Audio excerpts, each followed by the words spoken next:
The story opens with a couple walking home at night after having a few drinks at a bar. Everything seems normal until they reach their house and notice something strange. All the lights are off. Curious and slightly uneasy, they step inside, making their way to the bedroom. There, sitting ominously in the middle of the room, is a large red box. On top of it rests a note that reads, "This is for the collection." Confused, the couple stare at it, trying to make sense of what it means. The man slowly lifts the lid, and immediately, the box begins to shake violently. Whatever is inside makes their blood run cold. Before they can react, a shadow moves behind them, and a hand, quick, strong, and completely unknown, lunges forward, grabbing the man from behind. The scene shifts, and we meet a man named Arkin. He lives with his wife and young daughter. Arkin has a troubled past. He has spent time in prison for theft. But now, he's trying to leave that life behind and earn an honest living. One day, a wealthy man named Michael calls him over to fix some doors in his house. When Arkin arrives, he sees several workers outside, busy with renovation work.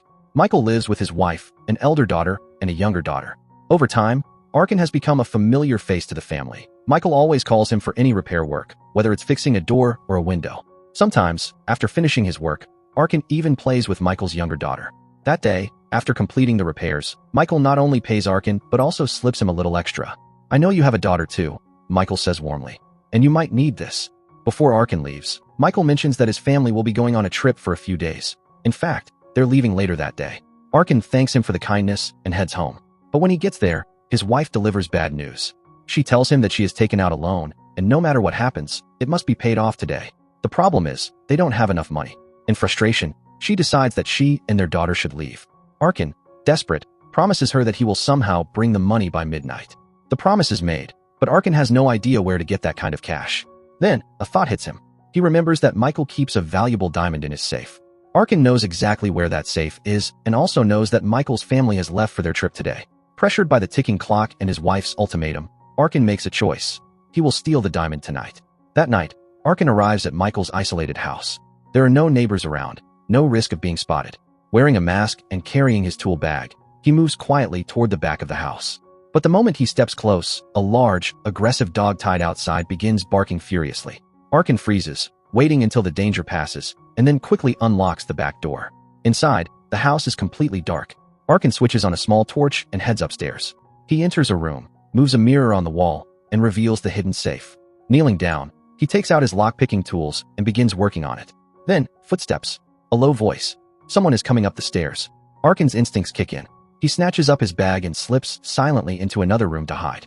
Moments later, a masked man enters the room Arkin was just in. This is no ordinary intruder. This is the infamous psycho serial killer known only as the Collector. He moves with eerie calm, scanning the room, searching for something or someone. When the Collector moves away, Arkin takes the chance to sneak downstairs. He tries the back door locked. The main door? Secured with multiple heavy locks. Panic builds, but then his mind flashes back to his wife and daughter. The diamond. He needs it. Arkin steels himself and heads back upstairs to finish the job. But through the ventilation duct, he hears a sound. A man screaming in agony. Cautiously, Arkin follows the noise and finds Michael, battered and bleeding, his body covered in wounds. When Michael spots Arkin, he assumes Arkin is the one who did this to him. Fueled by pain and rage, he grabs a golf club and swings. But the moment he does, a rope snags his leg. In an instant, he's yanked off his feet and dragged violently toward the basement, where the Collector is waiting. Shaken, Arkin tries to call 911 using the house phone. But the moment he lifts the receiver to his ear, he cries out in pain. A nail hidden inside the handset has pierced his ear. Clutching his head, Arkin staggers to a window. He removes the glass, sticks his hand out, but hidden razor blades slice deep into his skin. Blood drips from his fingers. Gritting his teeth, he moves toward another door in the dining room. But there, invisible razor wires slash across his face. A bear trap sits menacingly nearby. It dawns on him. The Collector has turned the entire house into a deadly cage, booby-trapped from top to bottom. Every escape route is sealed. Determined, Arkin heads to the basement. There, he finds Michael tied to a chair, barely conscious, his body now even more mutilated. Michael's voice is weak, but he begs, "He's got my wife. I don't know if she's alive. Please, save her." He tells Arkin there's a gun in his locker and even gives him the combination. Arkin follows his directions and finds Michael's wife in a bathtub in the basement, chained and covered in horrific injuries. Tears stream down her face as she tells Arkin that their elder daughter is out with her boyfriend, but the younger daughter is still in the house, hiding somewhere. She pleads with him to save her little girl. Arkin swears he will. He then asks her to scream as loud as she can. "When he comes for you," Arkin explains, I'll have a chance to get upstairs and grab the gun from the safe. With everything to lose, Michael's wife screams. Her cries echo through the house, and the collector comes stalking toward her. Arkin seizes the chance, dashes upstairs, unlocks the safe, and pulls out the gun, only to find it's not loaded. He grabs the diamond as well, the object that brought him here in the first place. Meanwhile, the collector, infuriated by the screaming, grabs Michael's wife's tongue with a wrench, ready to sever it. But then, suddenly changing his mind, he storms over to Michael and, in a sick act of cruelty, slices off one of his ears. This man is pure evil, a predator who thrives on inflicting pain and exerting control over his victims. Arkin continues searching the house for the younger daughter, but she's nowhere to be found. Then, he hears a faint noise coming from a wardrobe. Slowly opening the door, he sees it, a large red box, moving. Cautiously, Arkin lifts the lid and finds a man bound and gagged inside. Who are you? What are you doing here? Arkin demands. The man's voice is hoarse but chilling as he explains. The collector. He always chooses one person from every house. That one person he spares. Everyone else he kills. But the one he keeps alive, he locks inside this box. And then, he uses them as bait for his next victim. The man inside the red box continues speaking. His voice trembles as he explains that the collector murdered his wife right in front of him, and then locked him inside this very box, leaving him alive only to be used later. And in that moment, we realize, this is the very same man we saw at the beginning of the story, the bait for the next victim. Arkin stares at him for a moment, but knows he can't help right now. He shuts the box, leaves the man where he is, and moves on, determined to find Michael's younger daughter. While searching, Arkin enters the elder daughter's bedroom, but something feels wrong. The floor is covered in a strange, glistening yellow-orange liquid. He takes a step, and instantly feels a burning heat searing through his shoe. Acid. The sole of his shoe begins to melt, sticking to the floor. Heart pounding, Arkin quickly bends down to yank his shoe off. Suddenly, a high-pitched, agonized cry pierces the air. The family's pet cat, trapped in the same acid, struggles desperately to free itself, its tiny paws burning. The sound is unbearable, but the cries carry through the house, and somewhere below, the collector hears them. He begins making his way upstairs. Arkin works quickly, freeing himself from the acid, then reaches the cat, pulling it to safety. The terrified animal bolts toward a partially open window, but the collector had set a trap there. The moment the cat tries to jump out, the trap snaps shut, slicing it clean in half. The collector arrives at the upstairs hallway. Before he checks the room, he stops at the closet where the man in the red box is kept, locking it tightly again. Then he steps into the elder daughter's bedroom, his gaze landing on the bloody remains of the cat. But he doesn't see Arkin, who is hiding silently beneath the bed, concealed under the sheets. After a moment, the collector turns and leaves. Once the coast is clear, Arkin makes his way back to the basement. What he sees there shakes him. Michael is hanging upside down, his body savagely mutilated, lifeless. Arkin swallows his grief and pushes forward into the bathroom, where Michael's wife is still alive but bound. He quickly frees her, whispering for her to stay quiet. But the moment her eyes fall on her husband's corpse, she breaks down completely. In panic and despair, she runs upstairs toward the main floor.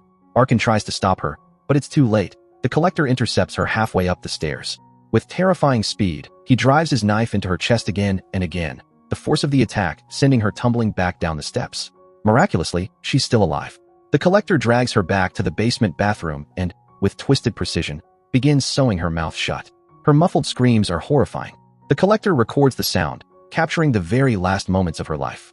The pain and trauma prove too much, and Michael's wife finally dies. Meanwhile, Arkin is searching desperately for an escape route.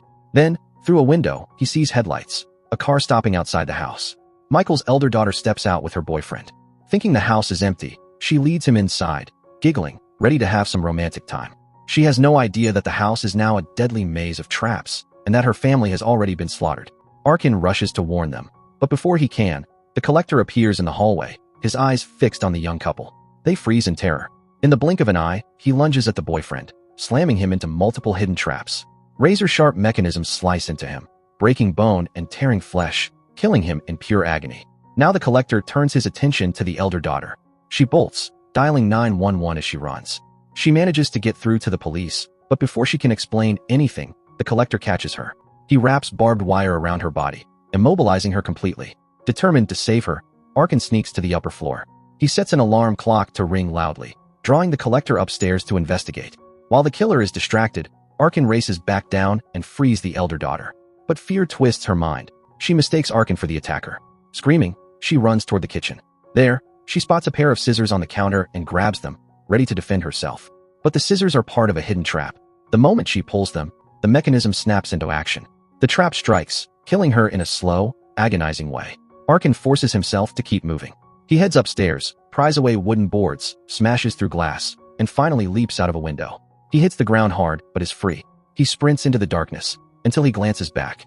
There, at an upstairs window, is Michael's younger daughter, her tiny hands pressed to the glass, silently pleading for help. The image hits him like a punch. He remembers the promise he made to Michael's wife, to save her little girl. With grim resolve, Arkin turns back and re-enters the nightmare.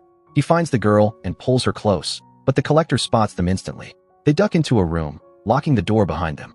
Arkin hatches a desperate plan. He'll use the water from the fish tank to soak the floor, then lure the collector inside and drop the TV into the water, electrocuting him.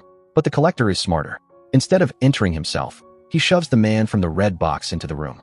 The man steps forward, and in an instant, the electricity rips through him. His body jerks violently before collapsing, lifeless. The collector hurls a knife at Arkin. A brutal fight explodes between them. The little girl slips away to hide in the basement. Arkin manages to rip the collector's mask from his face, but this only enrages him. The killer beats Arkin savagely, knocking him unconscious before calmly replacing his mask. When Arkin wakes, he's in the basement, handcuffed. Hooks dig into the flesh of his back. Across the room, the little girl hides beneath a desk, but Arkin's glances in her direction give her away. The collector moves toward her, until Arkin begins rambling nonsense to distract him. The ploy works, but it costs Arkin dearly. The collector drives his knife into Arkin's chest and knocks a tooth loose, leaving him writhing in agony. At that moment, flashing lights appear outside, a police car. It turns out the elder daughter's earlier 911 call had brought them here. A police officer approaches, sees the knife in the collector's hand, and orders him to drop it. But before he can act, a massive dog lunges from the shadows, tearing into the officer's throat. Blood sprays as the man collapses. This is no random animal. It's the collector's own trained attack dog. Downstairs, Arkin breaks free of his restraints and grabs the little girl. They retreat into the basement bathroom, where Michael's wife's lifeless body still lies. Arkin notices the tub is now filled with gasoline. The realization hits him. The collector plans to burn the house, erasing every trace. Moments later, the collector enters with the dead police officer's gun and his vicious dog. He releases the animal, sending it charging at Arkin. In a split-second move, Arkin grabs a bucket, stuffs it full of toilet paper, lights it on fire, and forces it into the dog's mouth. The animal collapses, dead. Now it's man against man. The fight is savage. Punches, kicks, blows from every angle. Arkin finally traps the collector inside a room, and, when the killer tries to escape, drops a heavy chandelier on him, leaving him badly injured. But the collector isn't finished. He pulls the gun and fires at Arkin. In the chaos, one of the bullets shatters the front door's lock. Arkin seizes the chance. He grabs the girl, and together they burst through the broken door into the open air. They run down the road, spotting a police car and an ambulance approaching. Arkin tells the girl to stay on the roadside while he steps into the road, waving frantically. But instead of stopping, the police car slams into him, throwing him violently to the ground. The paramedics load him onto a stretcher and into the ambulance. Relief seems close, until the collector emerges from the burning house. With a remote, he detonates explosives, obliterating the entire structure. The girl sits safely inside the police car, and Arkin, still on the stretcher, tells an officer that he's seen the killer's face. He explains how he'd come to do renovation work, only for the collector to turn the home into a deadly trap. The officer drives off with the girl to investigate further. The ambulance speeds away with Arkin inside. But then, headlights appear.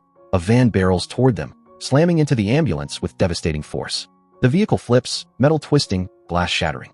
The back doors are ripped open, and the collector steps out of the van. He slaughters the ambulance driver without hesitation, then drags Arkin from the wreckage. With cold precision, he locks him inside the same red box from before, this time in the back of his own van. The engine roars to life. The collector drives off into the night, the box rattling in the back, already searching for his next victim. And that's where the nightmare ends. If you were in Arkin's place, would you fight the collector the way he did, or run and save yourself? Share your thoughts in the comments.